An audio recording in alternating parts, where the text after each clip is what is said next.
Good evening students. एक बार फिर आप अभिषेक त्रिवेदी के साथ हैं ई लर्निंग क्लासेस को लेकर।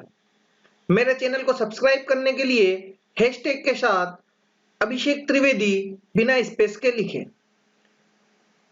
इससे पहले कि हम अपने चैप्टर की ओर जाएं, मैं चाहता हूं कि आप मेरे चैनल को सब्सक्राइब करें और बेल आइकन पर क्लिक करें ताकि मेरे आने वाले जितने भी वीडियो हैं आपको उनके नोटिफिकेशन मिलते रहें और वे आप आसानी से देख पाए। तो हमारा जो ये नेक्स्ट चैप्टर है ये है मेंडिंग वॉल, जो कि लिखा है हमारे रॉबर्ट फ्रॉस्ट साहब ने। अब ये जो महाशय है ना, ये महाशय सैन फ्रांसिस्को में 26 मार्च 1874 में पैदा हुए थे और 1963 को इनकी डेथ हुई। इनकी माताजी एक कवियत्री थी। जी हाँ, ये तो थे ही, पर इनकी माताजी भी कवियत्री थी। उन्होंने रॉबर्ट फ्रॉस्ट का नाम एक बहुत बड़े जो राइटर थे स्कॉटिश, उनके नाम पर रखा। जब रॉबर्ट फ्रॉस्ट मात्र 11 ईयर के थे तब इनके पिताजी की डेथ हो गई थी। जी हाँ, ये इनके पिताजी उस उम्र में ही इन्हें छोड़कर चले गए और जो है फैमिली सपोर्ट के लिए इनकी माताजी जो थी वो टीचिंग की जॉब करने लगी। इनके जो पिताजी थे ना, उनको कहीं ना कहीं ट्यूबरकुलोसिस नाम की एक बीमारी थी जिसके कारण वे जल्दी चले गए। इसीलिए इनकी माताजी ने जल्दी ही एक जॉब को सर्च किया और टीचिंग जॉब को के बारे में उन्होंने सोचा। अब उसी उम्र में इन्होंने पोइट्री लिखना स्टार्ट कर दी। किन्ने? फ्रॉस्ट साहब। मतलब ये 11 वर्ष की उम्र में ही कहीं ना कहीं पोइट्री लिखना इन्होंने स्टार्ट कर दी थी। 1912 के अंदर इन्होंने अपनी जिंदगी का एक अहम निर्णय लिया जिसमें उन्होंने पोइट्री को अपने कैरियर के लिए रोजगार के रूप में चुना। ये अमेरिकन एकेडमी के मेंबर बने और बाद में इन्हें पुलिट्जर प्राइज से सम्मानित भी किया गया। ये पोयम 1914 के आसपास लिखी गई और वहीं पर इसको पब्लिश भी किया गया है। उसी टाइम के लगभग इसे पब्लिश किया गया। यह एक ड्रामेटिक मोनोलॉग है, अर्थात एक ही व्यक्ति जो है वो सारी बात को बोलने वाला है। अर्थात रॉबर्ट फ्रॉस्ट साहब भी इस बात को यहां पर करने वाले हैं। इस पोयम की उनकी बहुत सराहना की गई इस पोयम के माध्यम से, और इस पोयम में वे अपने विचारों को रखते हैं, अपने पड़ोसी के बीच की दीवार को लेकर आते हैं, इस बात को लाते हैं इस पोयम में, और वे कहते हैं कि इस दीवार का वास्तव में कोई भी महत्व नहीं है, परंतु जो उनका पड़ोसी है वो एक पुराने रीति रिवाज वाला व्यक्ति है। वो कहता है कि जो अच्छी दीवारें हैं वो एक अच्छे पड़ोसी का निर्माण करती है, अच्छे पड़ोसी बनाए रखती है। अर्थात एक दीवार होने से, एक पार्टीशन होने से कहीं ना कहीं जो है हमारे जो रिलेशन है वो आपस में सही बने रहते। इस पोयम की जो बात है वो इसमें न्यू जो इंग्लैंड है उसके दो किसानों के बीच की ये बात होती है, और स्प्रिंग के मौसम में खेत के बीच जब दीवार थोड़ी सी क्रैक हो जाती है या टूट जाती है या बिखर जाती है, उसके ऊपर के जो पत्थर है वो बिखर जाते हैं, तो उन्हें रिपेयर करने का काम जो है यहाँ पर किया जाता है। ये इस पोयम की थीम है। तो आइए आते हैं हम इस पोयम की ओर वापस, देखते हैं कि इस पोयम में क्या छिपा हुआ है। देखते हैं पहली line, something there is that doesn't love a wall. यहां कोई तो एक ऐसा व्यक्ति है जो इस दीवार को पसंद नहीं करता है, जो इस दीवार को कहीं ना कहीं नापसंद करता है। कोई तो एक ऐसा व्यक्ति है। That Sands the frozen ground fail under it. और कह रहा है कि जब जो है ये जो नेचर जो है ना, ये जब सर्दी के ग्राउंड पर जब कहीं ना कहीं बर्फ जम जाती है तो उस बर्फ के कारण जो स्वेल होता है ना, स्वेल होता है तो तभी ये पत्थर कहीं ना कहीं गिरते हैं। ऐसा कहता है कि स्वेल होने के कारण ये कहीं ना कहीं दीवार में फिसलन हो जाती है, ऐसा वो कहीं ना कहीं कह रहा है। And spiles the under borders in the sun. क्या कह रहा है वो कह रहा है कि और गर्मियों में बर्फ अर्थात ये जो बर्फ जम गई थी सर्दी के मौसम में, गर्मी आने पर जब धीरे धीरे स्पाइल्स होता है ना, अर्थात जब ये बर्फ पिघलती है ना, तो इन दीवार के ऊपर के जो बड़े बड़े पत्थर है ना, वो क्या हो जाते हैं, वो पत्थर गिरने लगते हैं, जैसा कि मैंने अभी आपको बताया है ना। And max gap even two can pass abreast. ये क्या कह रहा है कि एंड मैक्स गैप, और क्या हो जाता है, उन पत्थरों के गिरने से कहीं ना कहीं गैप बन जाती है, और ऐसी गैप बनती है कि दो जने मतलब जो है आसानी से साथ साथ निकल जाए, है ना। थोड़ा मीनिंग की ओर आप जो है ध्यान देते जाइए, मीनिंग आपकी समझ के लिए, ताकि आप पोएम्स की लाइन को आसानी से समझ जाएं, इन पोएम की जितनी भी लाइन्स हैं उनको आसानी से क्लियर कर सके, समझ सके, इसलिए आपको ये यहाँ पर दिए गए हैं, तो आप इन चीजों को समझें, है ना, देखें इन चीजों को।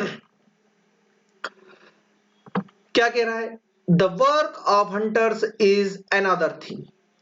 कहीं ना कहीं ऐसा लगता है, कभी ऐसा सोच रहा है कि हो सकता है कि ये जो है हंटर्स का काम हो, ये जो पत्थर गिरे हैं हो सकता है कि हंटर्स ने गिराए हों, ऐसा वो कहीं ना कहीं सोच रहा है।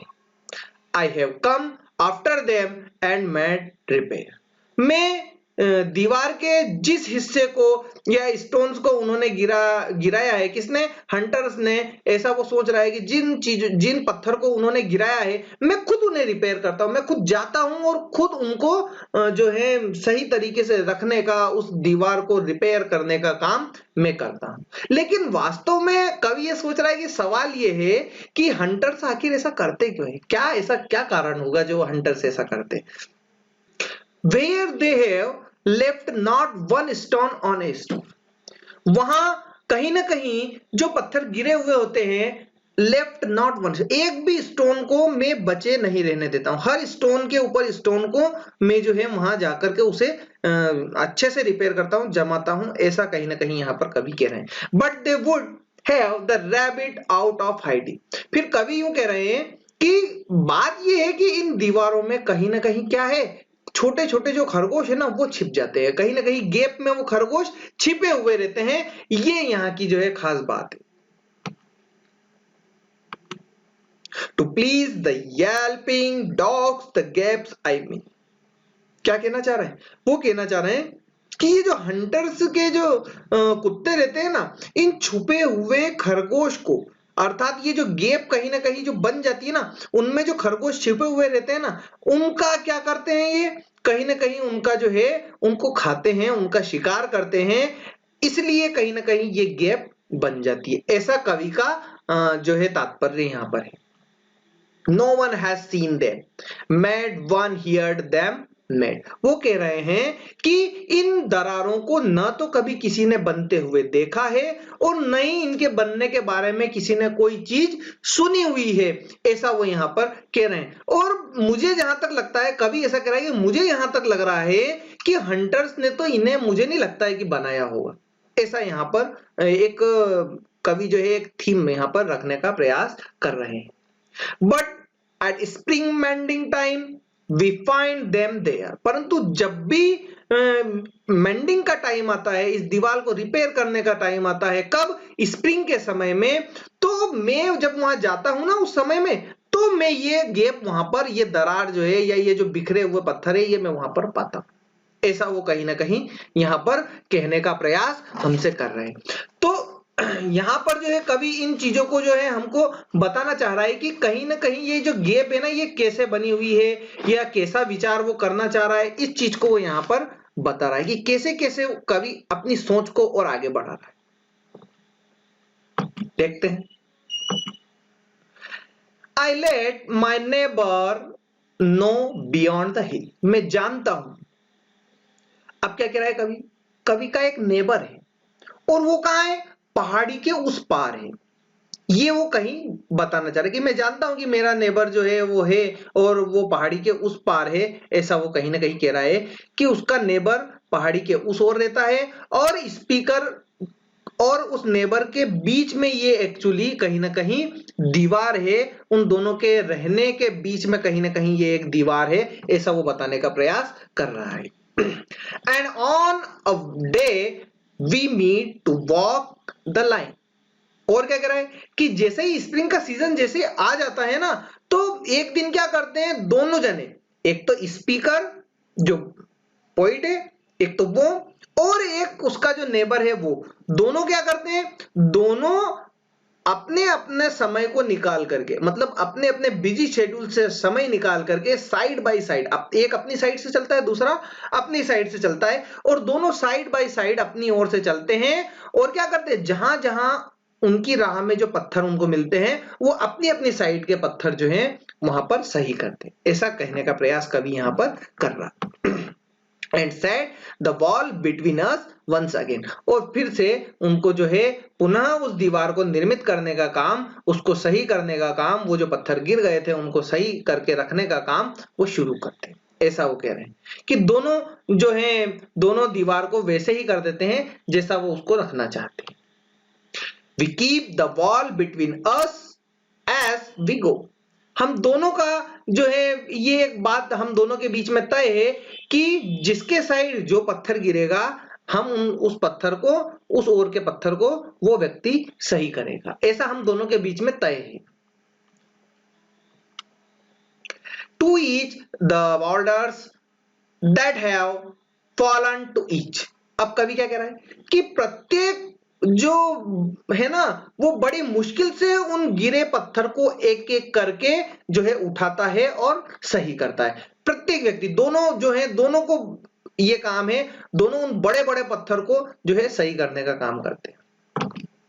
And some are loaves and some so nearly balls. और कुछ तो लॉस के जैसे हैं और कुछ कैसे हैं, जो बॉल है उसकी शेप के हैं। दोनों की बात बताइए कि दोनों कैसे हैं, ठीक है ना। कुछ पत्थर तो लॉस की शेप के हैं और कुछ पत्थर कैसे हैं, बॉल्स की शेप के। We have to use a spell to make them balance. और क्या कह रहा है वो कह रहा है कि हमें जो है इन पत्थर को पुनः जो है दीवार पर बैलेंस करना है, उन्हें दीवार पर सेट करने का जो है काम करना है। ऐसा वो कह रहे हैं। Spell, a spell to make them. और कहीं ना कहीं उसको बनाने के लिए स्पेल शब्द आया है ना, spell to make they, spell मतलब होता है जादू। और कहीं ना कहीं ये काम इतना ज्यादा मुश्किल काम है, इतने बड़े बड़े पत्थर हैं कि उनको अपने सही जगह पर रखने के लिए हमें किसी जादू की जरूरत, अर्थात वो यूं कहना चाह रहा है कहीं ना कहीं कि ये एक बहुत मुश्किल काम हो, ऐसा कि कहीं ना कहीं एक तुरंत जादू हो जाए और ये सारे पत्थर सही हो जाए। परंतु वो ऐसा बताना चाह रहा है कि ये इतना कठिन काम है कि अब इसमें कहीं ना कहीं हो सकता कहीं जादू की जरूरत पड़ती है। वो यूं कहना चाह रहा है कि कभी जादू हो जाए ऐसा, पर ऐसा है नहीं, है ना, ऐसा कहना चाह रहा है वो। परंतु वो यहाँ ये बात बता रहा है कि इतना मुश्किल काम ये है। Stay where you are until our backs are turned। वो क्या कह रहा है, इसका मतलब है कि स्पीकर और उसका जो नेबर्स है, वो दोनों ये चाहते हैं कि पत्थर आपस में जो है अपनी अपनी जो है पुरानी जो स्थिति है उसमें टर्न्ड वापस आ जाए, मतलब जैसी वो दीवार थी वैसी ही हो जाए। इसके पहले कि दोनों अपने कामकाज से लौटकर एक दूसरे को पीठ दिखाकर अपने घर की ओर जाएं, वो चाहते हैं कि जो दीवार है वो जैसी पहले थी वैसी की वैसी ही उस अवस्था में लौट आए। ऐसा कहीं ना कहीं कवि यहां पर कह रहा है। We wear our fingers rough, we wear our fingers rough with handing them इन। और क्या करता है वो कह रहा है कि इन पत्थरों को संभालते संभालते जो है ना, उनकी जो हाथों की जो उंगलियां है ना, वो उंगलियां कैसी हो गई है, एक बिल्कुल रफ हो गई है वो उंगली। We wear our fingers rough with handling them. वो कहना चाह रहा है कि हमारी उंगलियां इन पत्थर को सही करते करते, सही तरीके से जमाते जमाते इतनी रफ हो गई है कि अब जो है पत्थर उठाने में दिक्कत आ रही है। ऐसा वो कह रहे हैं कि बहुत ज्यादा वो उंगलियां जो है रफ हो गई। और just another kind of outdoor game. वो क्या कह रहा है कि ये एक टाइप का कहीं ना कहीं जो स्पीकर कहीं ना कहीं ये कहना चाह रहा है, स्पीकर और उसका नेबर जो दोनों ये काम कर रहे हैं ना, ये एक टाइप का एक आउटडोर गेम हो गया है। ऐसा लग रहा है कि स्पीकर को जैसे कहीं आप देखा होगा कि वॉलीबॉल का खेल की तरह ये हो गया है। कैसे कि एक तरफ एक खिलाड़ी है, बीच में एक नेट हो गई जो कि आप दीवार से उसको संबद्ध कर सकते हो, और एक तरफ और दूसरा खिलाड़ी है। तो वो यूं कह रहा है कि कहीं ना कहीं ये एक आउटडोर गेम की भांति हो गया है कि एक और तो जैसे ऐसा लग रहा है कि एक वॉलीबॉल का गेम चल रहा हो, इतने बड़े बड़े पत्थर हैं, और जैसे हम वॉलीबॉल को मारने के लिए जो ताकत लगती है ना, जितना उसको वापस दूसरी ओर पहुंचाने के लिए हाथों से जो ताकत लगती है ना, उससे भी कहीं ज्यादा यहाँ पर उस चीज को बताने का प्रयास कवि कर रहा है और बता रहा है कि ये एक आउटडोर गेम जैसा हो गया है। One on a side it comes to little more. तो वन ऑन अ साइड, तो ये ऊपर मीनिंग निकल गया आपका कि एक तरफ जो है ऐसा है और एक तरफ ऐसा है, जैसे वॉलीबॉल का गेम चल रहा हो। It comes to little more. और क्या कहना चाह रहा है, और वह ये कहना चाह रहा है क्या कि एक तरफ इस काम का कोई है ना बहुत ज्यादा कोई मतलब नहीं है, ऐसा वो कहना चाह रहा है। एक्चुअली क्या है, there where it is we do not need the wall. वास्तव में क्या है कि हमारे बीच जो दीवार है ना उसकी कोई जरूरत है ही नहीं, ऐसा वो कह रहा है। He is all pine and I am apple अकर। ये क्या कह रहा है कि जो मेरा जो पड़ोसी है ना उसके बगीचे में पाइन के पेड़ है, पाइन ट्री वो कहीं ना कहीं उगाता है, और जो मेरे है ना वहां एप्पल के हैं। तो इस दीवार का कोई मतलब नहीं है। जब वो ये लगाता है और मैं एप्पल के लगाता हूं, वो पाइन के लगाता है, तो फिर दीवार की आवश्यकता कहां है, हमको तो ऐसे ही अलग अलग पता चल जाएगा। ऐसा कहीं ना कवि का कहने का मतलब।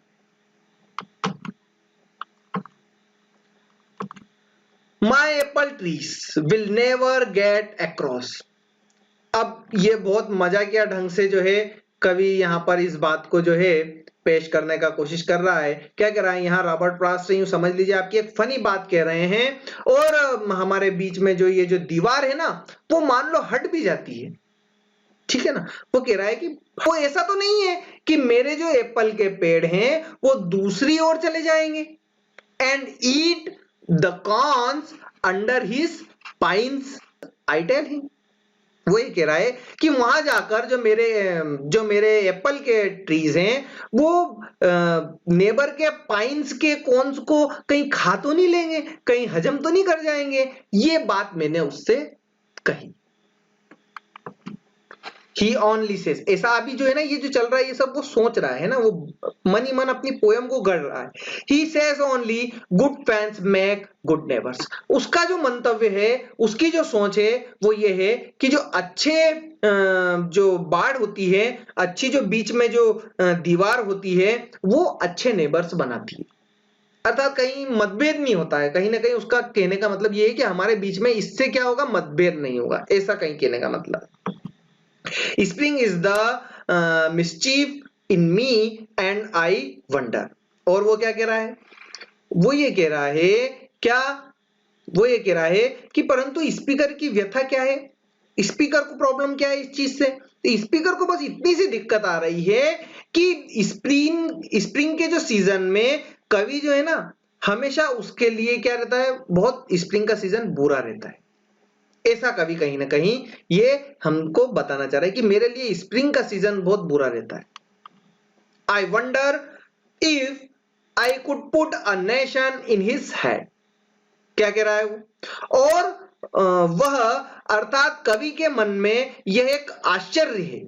क्या आश्चर्य है, आई वंडर, उसके मेरे मन में यह आश्चर्य है, कवि के मन में एक आश्चर्यजनक काम का यहाँ पर एक विचार चल रहा है। वो कहीं ना कहीं सोच रहा है कि जो है ना ये नेबर जो है ना कहीं ये जो हमारे बीच की ये दीवार जो है ना ये हटा ले, बस ऐसा अगर हो जाए तो मेरी प्रॉब्लम सॉल्व हो जाए। ऐसा कवि ने यहाँ पर विचार कर रहा है। Why do they make good neighbors, isn't it? कि ये दीवार जो है ना, ये दीवार हमें कैसा अच्छा पड़ोसी बनाएगी, बना सकती है क्या? अर्थात इसके बिना भी हम क्या अच्छे पड़ोसी नहीं बन सकते क्या? ऐसा कहीं ना कहीं कवि का यहाँ पर कहने का विचार है। वेयर देयर आर काउस, क्या यहाँ आसपास कोई गाय है क्या? But here there are no cows, परंतु यहाँ तो कोई गाय भी नहीं है। हमारे दोनों के पास एक गाय भी नहीं है जो प्रॉपर्टी को कहीं ना कहीं, जो हमारी जो फसल है उसको कहीं ना कहीं डिस्ट्रॉय कर दे, है क्या? नहीं है। Before I build a wall I would ask to know. वो क्या कह रहा है? अब वो यूं कह रहा है कि अब यूं समझ लो आपकी, अब स्पीकर मन में बोल रहा है कि मैंने तो ये दीवार बनाई नहीं है, बल्कि इसे तो बनाया वास्तव में किसने? शुरुआत में पड़ोसी ने बनाया है। अब वो यूं कह रहा है before I build a wall I would ask to know. कल को मैं यदि कोई दीवार बनाऊंगा तो मैं उसको बनाने के बारे में एक बार जो है खुद से ये पूछूंगा। क्या पूछूंगा? क्या जानने की कोशिश करूंगा कि what I was walling in और walling out, कि इस दीवार को जो है बनाने का, वास्तव में इस दीवार को कहीं ना कहीं गढ़ने का उद्देश्य क्या है, इसका मतलब क्या है, इस दीवार को बनाने से होगा क्या, ये मैं कहीं ना कहीं एक प्रश्न जो है जरूर पूछूंगा। And to whom I was like to give offence. और क्या कह रहा है वो? अब वो ये कह रहा है कि और ये जो दीवार बनाकर मैं किसी को नाराज तो नहीं कर रहा हूं। अगर मैं कभी ये दीवार बनाऊंगा भी, तो वो क्या सोच रहा है कि पहले तो मैं ये सोचूंगा कि क्या मैं इस दीवार को बनाकर किसी को नाराज तो नहीं कर रहा हूं। अर्थात कहीं ना कहीं कवि इस दीवार से नाराज है, ये बताने का वो यहां पर प्रयास कर रहा है। Something there is that doesn't love a wall, परंतु यहां कोई ना कोई तो ऐसा है जो इस दीवार को पसंद नहीं करता है। that wants it down, I could say as to him. They wants it down, इसे गिराना चाहिए, इसलिए वो ये चाहता है कि इसे गिरा देना चाहिए। आई कुड से, कि इसे कोई जो परियां वगैरह है उसने तो ऐसा नहीं किया है, उसने तो इसे बनाया नहीं है, या उसने तो इसे गिराने का प्रयास, दोनों तरह की बात कर रहा है वो, ना तो उसने बनाया है न ही उसने गिराया है, ऐसा वो कहीं ना कहीं कहना चाह रहा है। But it is not as exactly and I would rather। और क्या कह रहा है? मैं ये चाहता हूं कि मेरा पड़ोसी खुद इस बात को अच्छे से समझे कि नेचर इस दीवार को नहीं रखना चाहती। ये गिर रही है ना, जो बार बार ये जो दीवार गिर रही है ना, इसका मतलब ये है कि कहीं ना कहीं जो ईश्वर है वो भी ये नहीं चाहता है कि ये दीवार हमारे बीच में रहे। इस बात को खुद जो है नेबर जो है इस बात को समझे, ऐसा कवि कहना चाहे। आई सी हिम देयर, और मैं मेरे पड़ोसी को इस बात के लिए वहां देखना चाहता। Bringing a stone grasped firmly by the top. और क्या कह रहा है? और कह रहा है कि जो नेबर है ना, वो अपने दोनों हाथ में पत्थर लेकर आ रहा है, और क्या कह रहा है? उसे टॉप से उसे अच्छे से जकड़ रखा है, पूरी तरह से उसने दोनों हाथों से जो है उन पत्थर को जकड़ रखा है, ऐसा कहीं यहां पर कवि कहना चाह रहा है। इन ईच हैंड, उसके दोनों हाथ में पत्थर हैं। Like an old stone savage armed, और ऐसा लग रहा है जैसे कि कोई जंगली हो या आदि मानव की तरह वो कहीं ना कहीं ऐसा मुझे प्रतीत हो रहा है, ऐसा कवि कह रहा है। He moves in darkness as it seems to me। वह क्या कह रहा है?